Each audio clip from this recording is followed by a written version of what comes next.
Güneşli ve rüzgarlı bir havadan Atina'dan herkese günaydın, iyi pazarlar. Mutfakların ve özellikle kış aylarının vazgeçilmez besini olarak kabul edilen bakliyatların sağlıklı diye nitelendirilerek salataların üzerine serpiştirilen tahılların ketojenik beslenme ile ilgili olan bağlantısını ve bunları neden tüketmediğimizi tüm detaylarıyla konuşacağız. Ketoket Yaso ile sürdürülebilir sağlıklı yaşam tekniklerinde bu hafta bakliyatlara ve tahıllara karşı bakış açımızı değiştiriyoruz. Günümüzde tahıl ve baklagil tüketimi çoğu kişi tarafından içerdikleri karbonhidrat miktarına rağmen sağlıklı olarak kabul edilse de bazı bireylerde bu besinler çeşitli sağlık sorunlarına ve özellikle de ağrılara yol açabiliyor. Son yıllarda artan bilimsel araştırmalar ve klinik gözlemler tahılların ve bakliyatların vücudu nasıl etkilediği, hangi mekanizmalarla sorun yarattığı konusunda yeni bilgiler sunuyor. Yaklaşık 10.000 yıl önce tarım devriminin ortaya çıkmasıyla besin zincirinin en önemli halkası haline gelen tahıllar ve bakliyatlar özellikle protein ve lif kaynağı olarak tüketiliyor. Son 50 yılda yeme alışkanlıklarımız ve gıdaların üretim teknikleri hızla değişti.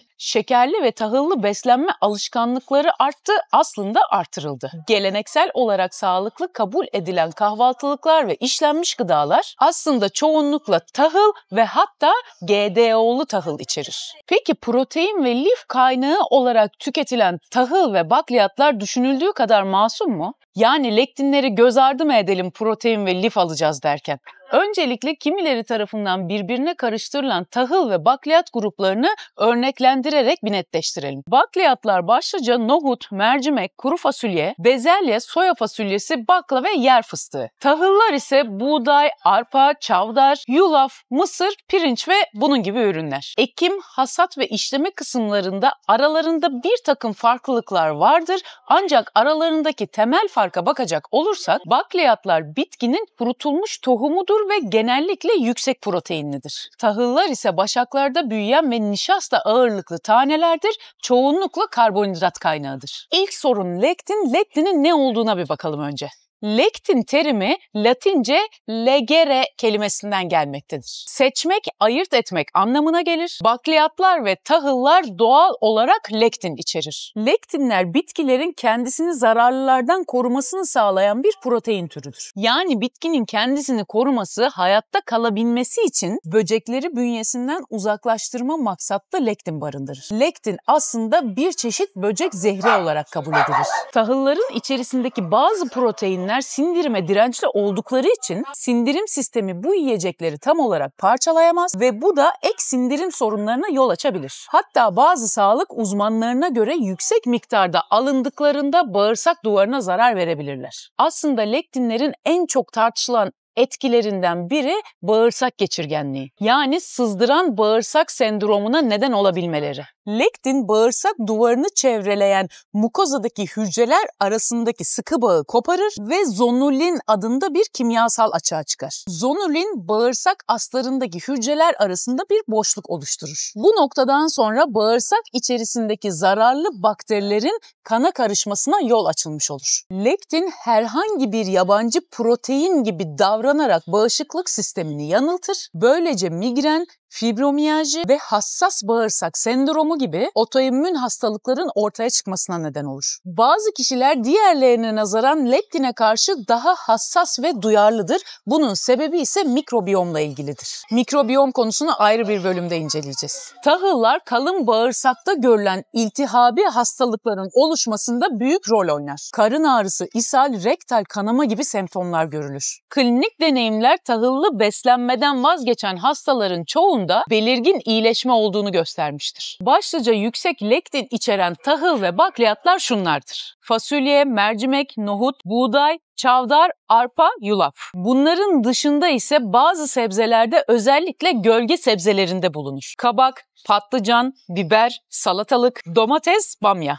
Ayrıca bazı süt ve süt ürünlerinde hayvanın beslenme şekline bağlı olarak süt yağlarında lektine rastlanılabilir. Süt ve süt ürünleriyle ilgili daha fazla detay isterseniz 13. bölümü izlemenizi öneririm. Ben bunları sıralarken aynı zamanda ketoda neden kabak, domates, salatalık ve patlıcanı bol kepçe tüketmediğimizin de sebebini anlamış olduk. Önemli bir not ekleyelim burada: turpgillerde ve yeşil yapraklılarda lektin bulunmaz. Şu ana kadar lektinin zararlarından bahsettik, tamam da acaba atalarımız lektin içeren besinleri tüketmiyorlar mıydı? Binlerce yıl tükettiler de ne oldu da biz şimdi bu kadar riskle karşı karşıya kaldık? Ne değişti? Aslında soru şu olmalı: değişen bir şey var mı? Yoksa lektin aslında o zamanlarda da aynı hasarı yaratıyor muydu? Gelin hep birlikte tarihe bir bakalım. Buzul çağının sona ermesiyle aslında sorun başladı. Soğukta hızla büyüyen canlılar ölünce insanoğlu hayatta kalabilmek için farklı kaynaklar aramaya başladı. Bu arayışı ise tarım devrimiyle birlikte devam etti.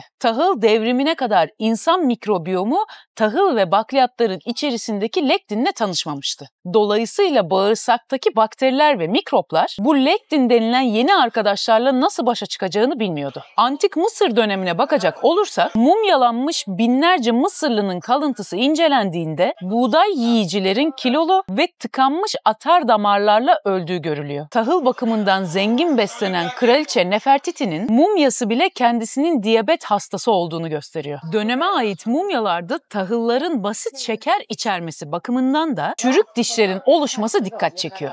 Günümüzdeki yulafın diş sorunlarıyla ilişkilendirildiğini de söylemeden geçmeyelim. 1932 yılında yapılan bir çalışmada ise 6 ay boyunca çürük ve sorunlu dişleri olan çocuklara yulafsız, D vitamini ve balık yağı ile desteklenmiş bir beslenme programı uygulanıyor. Çalışma sonucunda çürüklerin gerilediği ve engellendiği gözlemleniyor. Soruya cevap verecek olursak lektinin etkileri her dönemde aynıydı. Ancak hayatta kalmak mı yoksa bazı sağlık sorunlarıyla baş etmek mi diye yol ayrımına gelindiğinde insanoğlu her zaman elbette hayatta kalmayı tercih etti. 100 bin yıl önce ise insanlar bitkilerle olan savaşta bir icat olarak ateşi buldular. Pişirme yöntemi lektinlerin çoğunu yok ettiği için biz bugünlere kadar gelebildik, elbette beraberinde getirdiği hastalıklarla birlikte. Daha yakın bir tarihe baktığımızda ise Kristof Kolomb'un Amerika'yı keşfi, yeni dünya bitkilerinin Uzak Doğu, Afrika ve Avrupa tarafından tanınmasına neden oldu. Kaşifler Kristof Kolomb'un adından esinlenen Kolomb ticaretiyle dünyanın birçok bölgesini lektine maruz bıraktı. Mercimek, yer fıstığı, kaju, tahıllar, kinoa bunlardan sadece bazıları. Sağlıklı olduğu için yenmesi tavsiye edilen ancak lektin içeren besinler bağırsak bakterilerinin ve bağışıklık sisteminin savunmada hazırlıksız olduğu ürünler. Peki tek sorun lektin mi? Elbette hayır. Gluten de ayrı bir problem. Glutenin vücudumuzda yarattığı hasarlarla ilgili tüm detayları 5. bölümde bulabilirsiniz. Tahıllar doğal olarak gluten içerir, bakliyatlar gluten içermez. Ancak aynı üretim hattında işlenmeleri halinde çapraz bulaşma riski vardır. Tahıllardaki tek sorun sadece gluten protein de değildir. Aynı zamanda ATI, amilaz tripsin inhibitörleri ve diğer proteinler de sorun yaratabilir. ATI nedir? Özellikle buğday ve bazı tahıllarda bulunan lektin gibi bitkinin kendini zararlılardan korumak için ürettiği savunma proteinleridir. ATI'ler sindirim enzimlerinin çalışmasını engeller ve hem bağırsak hem de bağırsak dışı dokularda enflamasyona neden olabilir, bağışıklık sistemine zarar verebilir. Gluten hassasiyetiniz varsa tahıl tüketmek bağışıklık sisteminizin vücudunuza saldırmasına neden olabilir. Bağışıklığın ürettiği kimyasallar enflamasyon ve hasara yol açar. Bu durum ağrı ve başka semptomlarla kendini gösterir. Enflamasyon vücutta zayıf noktaları hızla yayılır. Eklemler, kaslar, sinirler ve sindirim sistemi gibi bölgelerde ağrıya sebep olabilir. Amerika Tarım Bakanlığı tarafından onaylanan ve beslenme uzmanlarınca tırnak içinde kalbe yararlı olduğu için daha fazla yenmesi önerilen tam tahıllı gıdalar insanlık tarihinde görülmedik oranda acıkma ve yağlanmaya yol açıyor. Yağlanmaya yol açmasının başlıca sebebi elbette içerdikleri yüksek miktardaki karbonhidratlar. 1960 yılından bu yana obez hastaların sayısının neredeyse 3 kat arttığını görüyoruz. Dr. Angel Case hikayesini hatırlıyor musunuz? Daha önceki bölümlerde bahsetmiştim ve hatta özellikle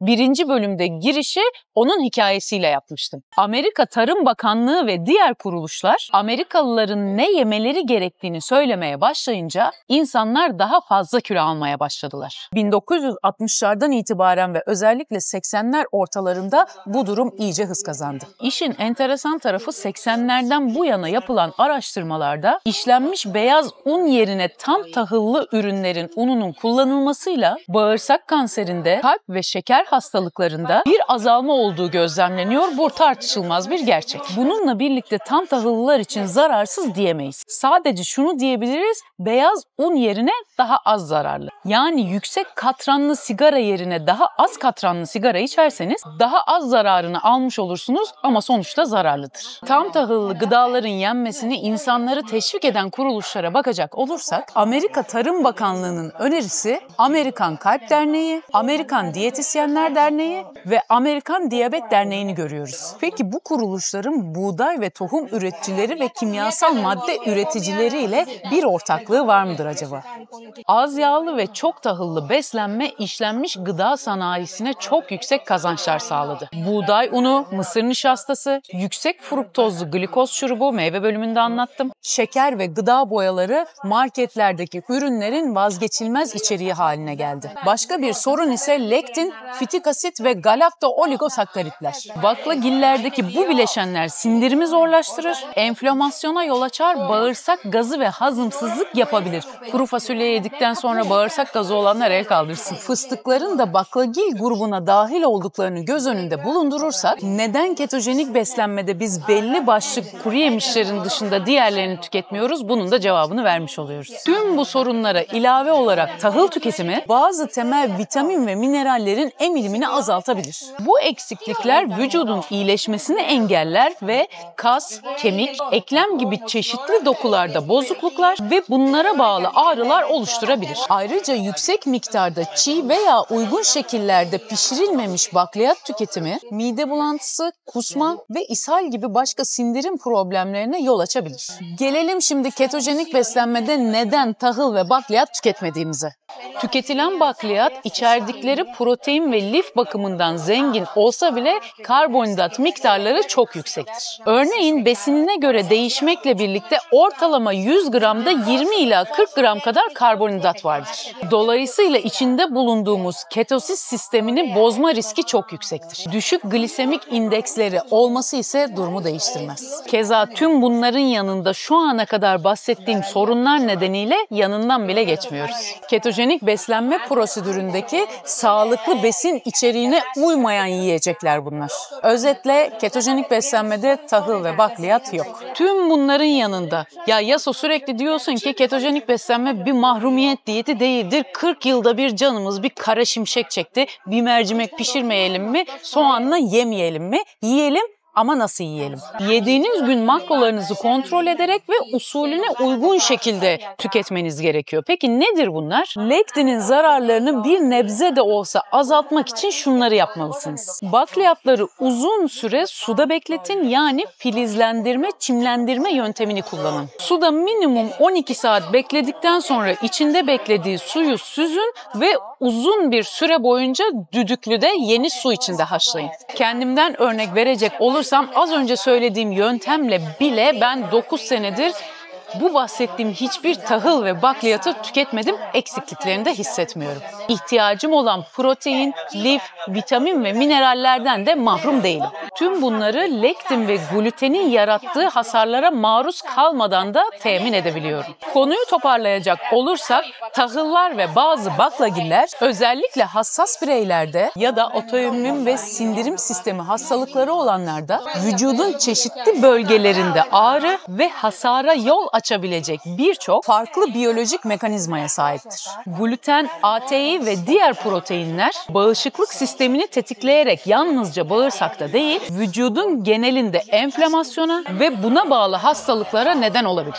Modern diyet alışkanlıkları tahıl tüketimini ve ilişkili sağlık risklerini arttırmıştır. Gerek klinik gözlemler, gerekse son bilimsel bulgular, tahıl ve bazı baklagillerin diyetten çıkarılmasının birçok kişinin sağlık durumu üzerinde olumlu etkiler yaratabileceğini göstermektedir. Özetle sizlere tahıl ve bakliyattan uzak durduğunuz, bağırsaklarınızı ve sindirim sisteminizi riske atmadığınız güzel bir gün geçirmenizi diliyorum. Haftaya görüşmek üzere, kendinize iyi bakın, hoşça kalın.